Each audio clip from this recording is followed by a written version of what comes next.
As of the 21st of this month, I have proclaimed martial law in accordance with the powers vested in the President by the Constitution of the Philippines.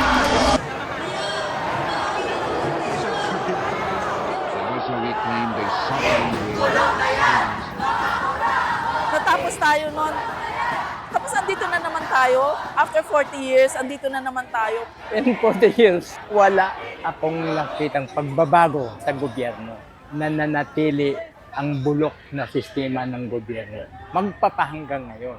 Lalo pa nga, naging masahol. There is a national emergency and I hereby proclaim it.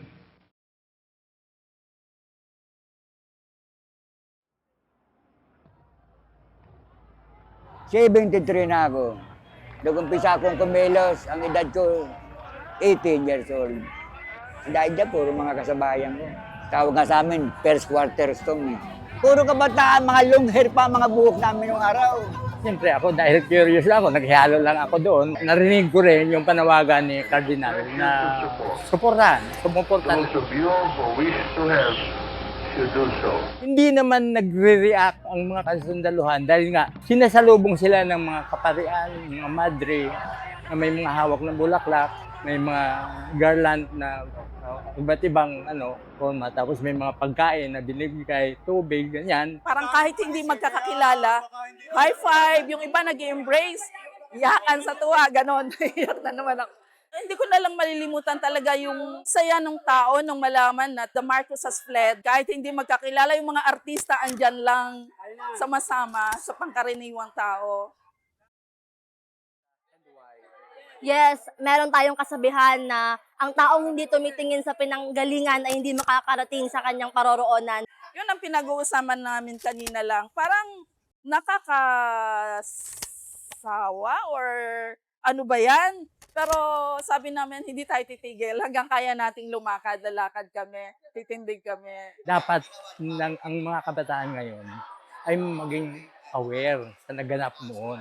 Kasi doon napatunayan na kapag nagkaisa ang buong sambayanan para labanan ang bulok na sistema ng gobyerno, magtatagumpay.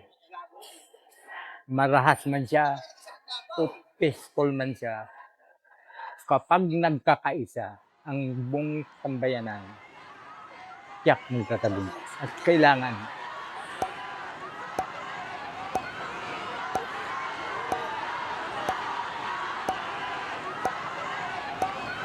Hindi tayo pwede mapagod para magkaroon ng pagbabago. Unang-una para sa mga anak ko, sa pamilya ko, sa mga kapitbahay ko, sa mga manggagawa, sa mga magsasaka, dahil sobra na talaga. Hindi ako napapagod dahil bakit? Tama yung ginagawa ko, tama yung direksyon ng utak ko. Hindi tayo mapapagod mag-organisa, magmulat sa mga manggagawa at magsasaka. Tuloy yung laban natin.